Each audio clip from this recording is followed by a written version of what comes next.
When it comes to the #1 state for retirement, most people think of Florida, and while that may have been the case in the past, it might not be that way anymore. In recent years, we have seen tons of people moving to Pennsylvania for retirement. Recently, Pennsylvania was rated as the 7th overall state to retire in, followed by Florida as the 8th best. So which one is best for you, and which one should you choose? Hi there, I'm Corey Benhart, your Pennsylvania realtor. I specialize in helping people just like you make the move to Pennsylvania to find your perfect home. All of my contact information is below, but first, in no specific order, let's get started with the cost of living and the taxes in both Florida and Pennsylvania. Florida doesn't currently offer any tax exemptions for seniors at the time of filming this video, whereas Pennsylvania does. Social Security and pension income are tax exempt here in Pennsylvania. In some instances, depending on your personal situation, seniors over 65 can have their property taxes fully exempt or reduced here in PA. As you might know, Florida does not have any income tax, but here in Pennsylvania, we're known as a flat rate income tax state, which means no matter how much you make, everyone is taxed at the same 3.07% tax rate. So besides taxes, let's just get into the overall general cost of living for both Florida and Pennsylvania. Looking back at data from 2020, Pennsylvania ranked as the 3rd most popular state for relocating retirees. And keep in mind that that was back in 2020, right as the housing market started to boom. Since then, the Florida cost of living has skyrocketed due to the sheer amount of people that are moving or have moved to Florida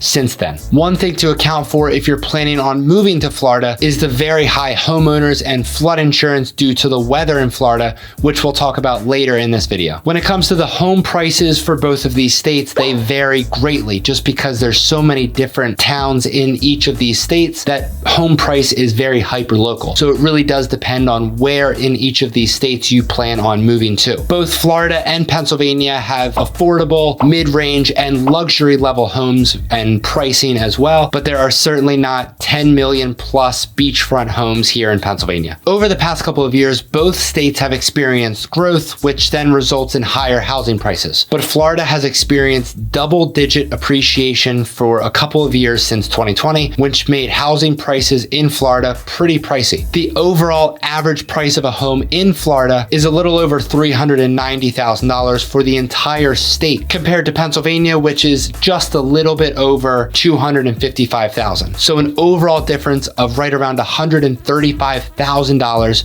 just in the average price point for a home between these two different states, which is quite significant. But of course, keep in mind that is just the average. Both of these states have homes well below that and of course well above it as well. So it really does depend on which location within one of these two states that you're thinking about, and also what your budget and what type of home you're looking for is. The next very important thing that we're going to go over between these two different states is the things to do. One of the most common reasons that my clients have moved to Pennsylvania is because they want to experience all 4 seasons. Since Pennsylvania is one of the few states that experiences all 4 seasons, we have plenty of different things to do in each season. For example, of course, during the summer, you could fish, boat, swim, hike, walk, etc. But when it comes to the winters in Pennsylvania, so many people think that all we do during the winter in Pennsylvania is we stay inside and we wait for it to get warm. And that's kind of not really even close to the truth, because I found that Pennsylvanians don't really stop what they love doing just because it's cold and snowy. And that's truly what makes the 4 seasons so special, is because even during the winter and during the other 3 seasons, there are so many different things to do in each season, such as during the winter, you can ski, snowboard, ice skate. In some parts of Pennsylvania, you can ice fish. And if you're not into those things, you of course could just take a nice brisk walk and enjoy the beautiful snowy landscape. Overall, there are plenty of things to do all year round here in Pennsylvania. And now comparing that to Florida, which has 2 seasons, hot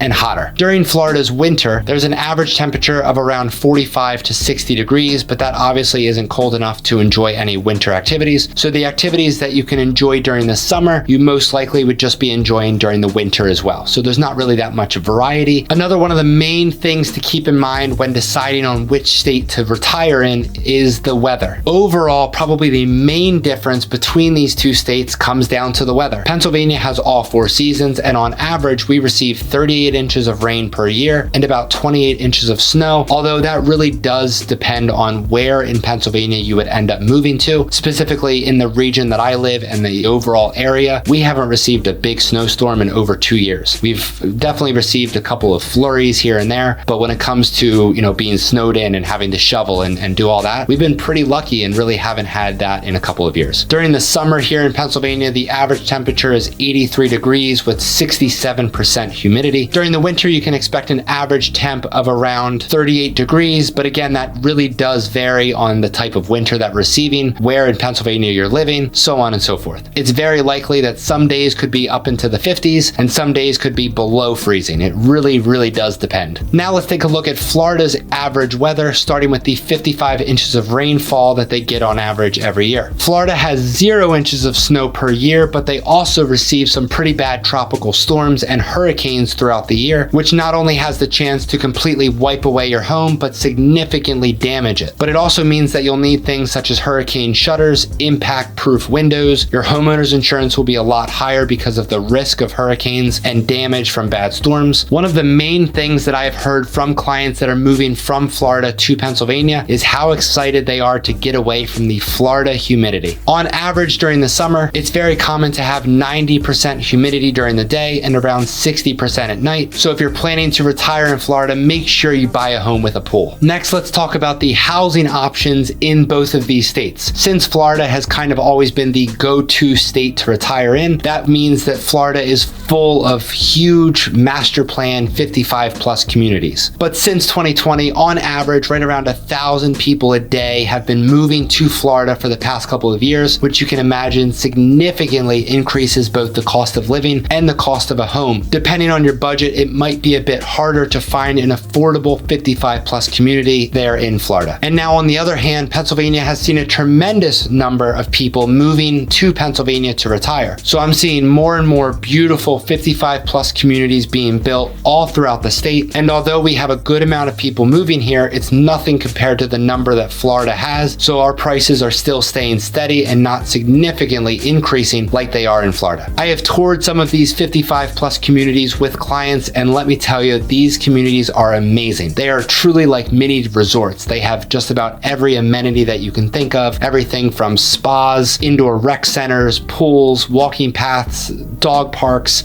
and so much more. If you would prefer to not live in a 55 plus community, then there are certainly plenty of other options for you as well, and I would love to help you if Pennsylvania is the state that you're going towards. Overall, it really does come down to how much you're willing to spend, how comfortable you are with the cost of living between both of these states, how important the 4 seasons and the weather is for you, and I hope that this video was able to help you shed some light on both the similarities and the differences of living in Florida and Pennsylvania. If you're thinking about making a move to Pennsylvania, I would love to help you find your perfect home. All of my contact information is in the description below, and I will see you over on this next video.